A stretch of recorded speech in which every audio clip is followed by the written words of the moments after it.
Because who's the coaching session for? It's for them, not you. So it doesn't matter what your beliefs are, but it does because there may be a chemistry mismatch. You cannot coach everybody, even though you may think you can.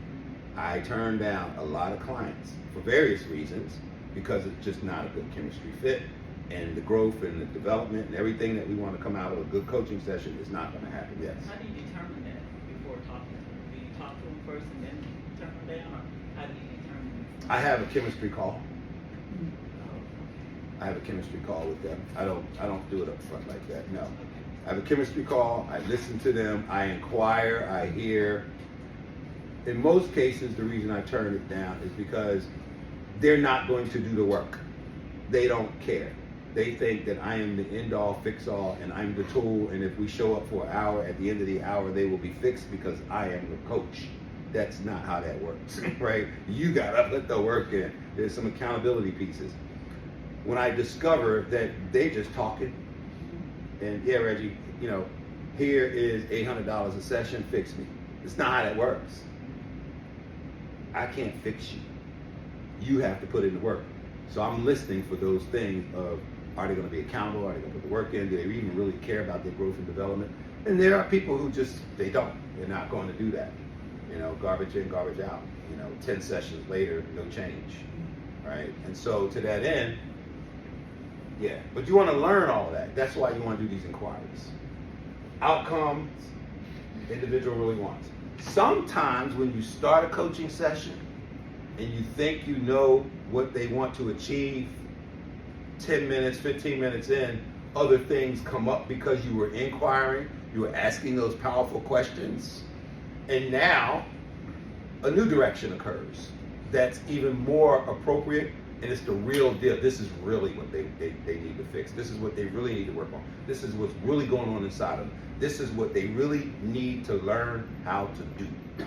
But you didn't know that up front because in the inquiry, you're peeling back the layers of that onion. Now you're getting at the root. And sometimes it takes a little while to get to the root. So, what's the outcome they really want? I heard you, but I heard you. I heard you, but I heard you. I heard what you said, but I also heard what I saw. And that is the experience piece. I heard what you said, but I heard what I saw. And nonverbals is 80% communication. Verbal is 20% communication. So you said 20%, but I heard 80%. And I also heard what you really want. Now what I do is I summarize what I heard. And I get confirmation that what I heard was true. And now we're going down the path doing that dance that they want to do. Does that make sense? Options already considered or actions already taken. Sometimes you don't want to do the same thing over and over again, but you don't know what they are. And you want to come up with options. So the inquiry is, well, then how do you want to resolve that? What are some of the ways that we could go about doing this? Right? And so you want to listen to what these options are. And the same thing is, all right, those are some good options. I like them. You know, what have you already tried? Well, I tried X, Y, and Z. Okay, how did that work for you? Well, X worked, Y and Z did not. All right, why not? So you want to find out what the options are. You want to find out what they've already done, and you want to inquire in that space. Okay, individual limits regarding what they are willing and able to do. Right? There's that will versus skill, will versus can, right? Training versus accountability. So you need to know what their limits are, because you could push a person to the limit and mess it all up. You know, I can only lift 50 pounds. Yeah, but take these 75 pounds. Oops, call an ambulance. Right? Who did that? The coach, because you didn't respect and understand the limit because you didn't know what the limit was. Why didn't you know the limit was? Because you didn't inquire properly. You see how coaching now becomes a little bit more than just a word? The next time you hear someone say, I'm a coach, y'all get to say, let me inquire, let me ask you a few questions. And then, nah, I don't think you're a coach. Yes, I am. I've been a coach for 25 years. Uh-huh. You're not a coach. You're a trainer. You're a mentor. You're a consultant. You're a supervisor. You're a manager.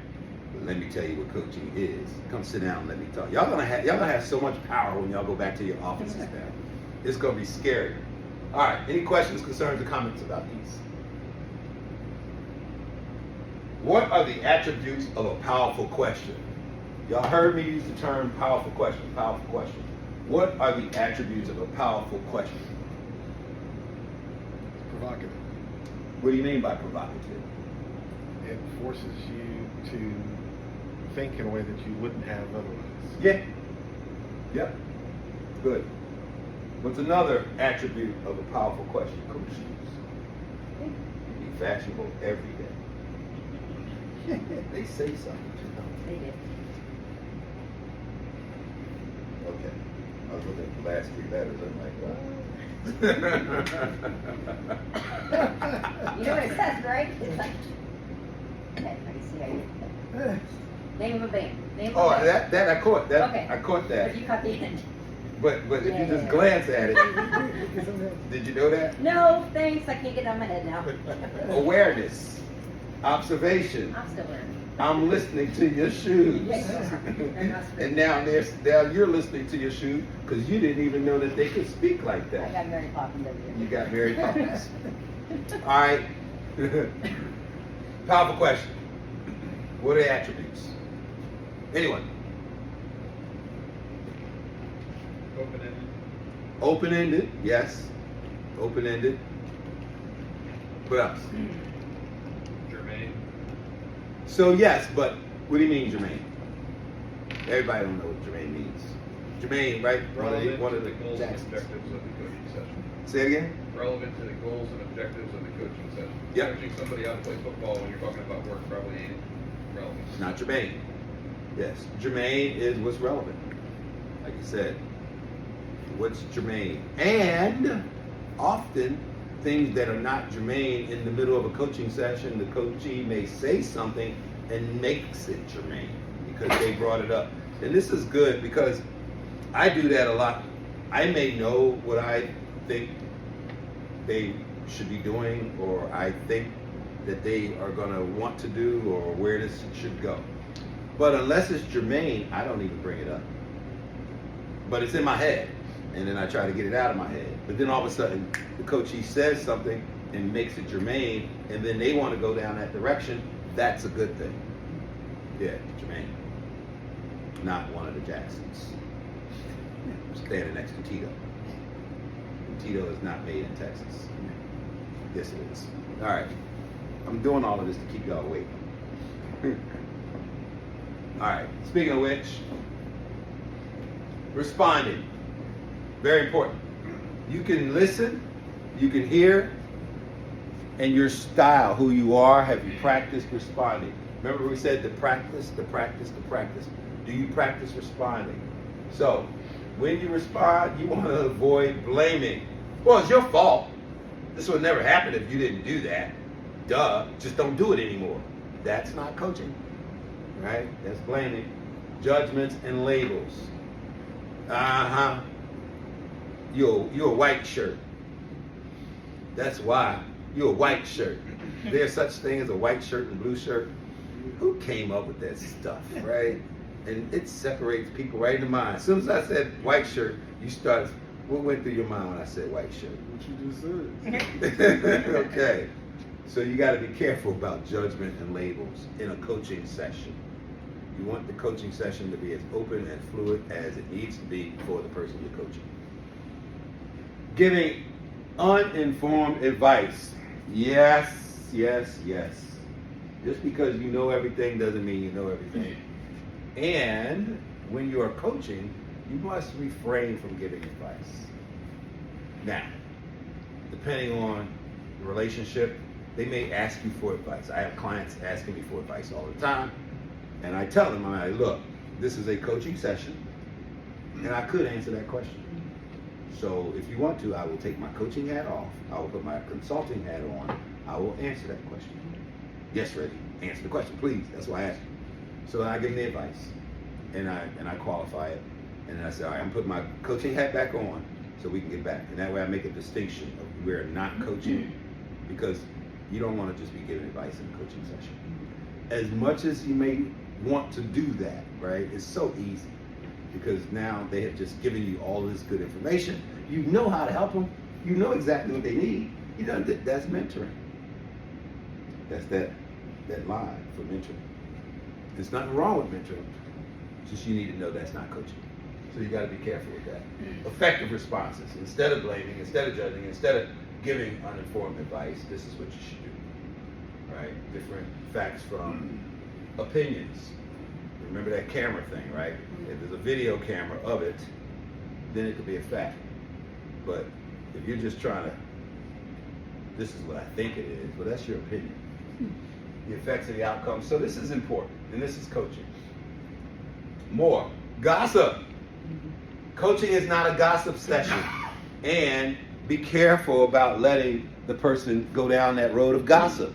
This is a coaching session about helping them, not an opportunity for them to just gossip and talk about everything because they're sitting there in front of you for 40 minutes. No, don't do that. Focus on the right stuff. Accusations. Yeah.